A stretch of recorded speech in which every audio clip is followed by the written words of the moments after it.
Stop talking about your relationship to other people. When you get married, form a two-handed circle. Don't let nobody else in that circle. Because if you let your mama in, she gonna mess it up. Yeah. You can't let your friends in, they gonna mess it up. Form a two-handed circle, don't let nobody in it. Cameraman, can you just come a little close to me? Because I need them to see a hood face, if you don't mind.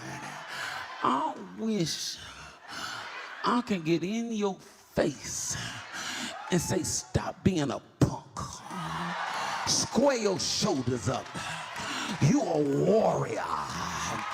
If he was gonna let the devil kill you, you would have died 10 years ago. But I refuse to believe that God brought you this far. God, I wish you would sit next to a warrior. Come on, let's talk. Let's talk. Just me, or is there somebody else that's dealing with a noisy environment and it takes its toll on you? It creates stress. Stress is a silent killer. Stress affects your mind and your emotions. Stress affects your body and your organs. Stress affects your blood pressure and your blood sugar. Stress affects everything about you. Stress is a silent killer. It creates things like anxiety. It creates all kinds of anxiety. Anxiety is to be anxious about something that hasn't even happened. To worry about the possibility, to have faith in negativity, to believe, to rehearse in your mind, what if this happens and what if that happens? And it's coming from the noise, it's coming from the noise, it's coming from the noise, because the enemy knows that if you ever focus, you're going to be unstoppable. Joshua said to the people, this is corporate. Psalm 67 says, let the people praise thee, O God. Let all the people praise thee. Let the people praise thee, O God. Let all the people praise thee. Then shall the earth yield its increase. And so I don't care if you are sick, lame, tired, haven't slept, had a bad night.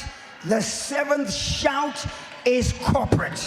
It's a shout of triumph, because the city has to yield everything that it has ever garnered. It's been reserved for you. You got to chase that dream before you die, man. You should go and live your dream. Just go see. God puts your real life in your imagination. That's where your real life ain't in your present circumstance.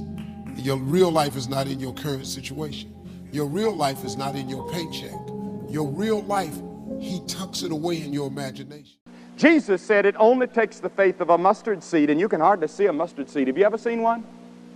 I've seen a mustard seed. And you almost have to have a microscope to see it. Jesus was using the smallest thing he could think of that the people would understand, and he said, that's all the faith you have to have. Then he taught that your faith would grow. You start out with a little bit of faith. It may be a shaky, wobbly faith.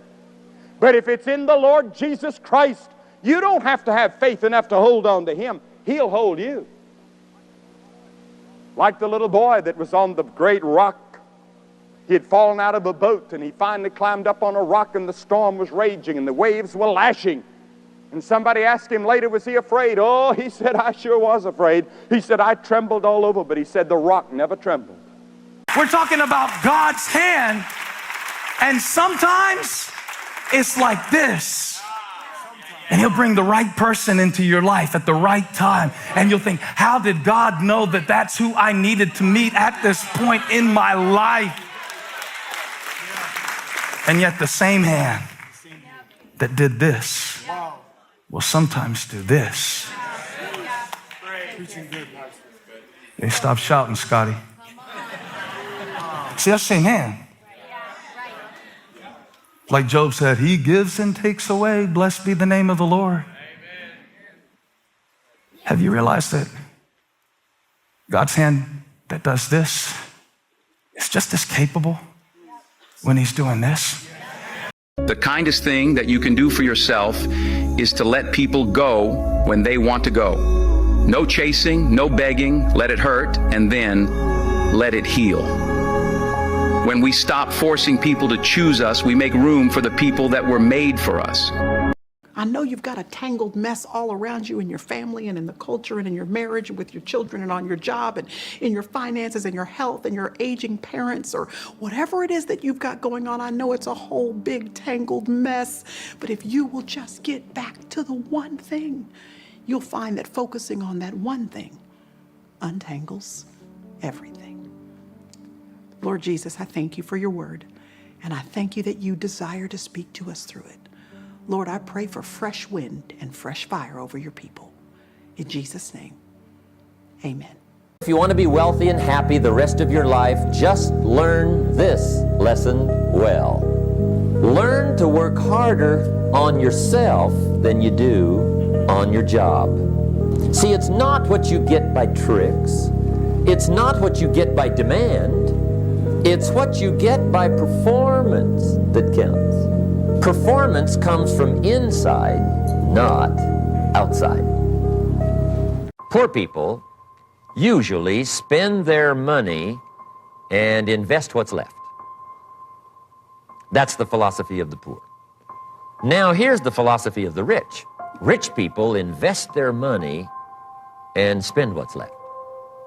And here's the startling answer. It really doesn't matter what the amount is.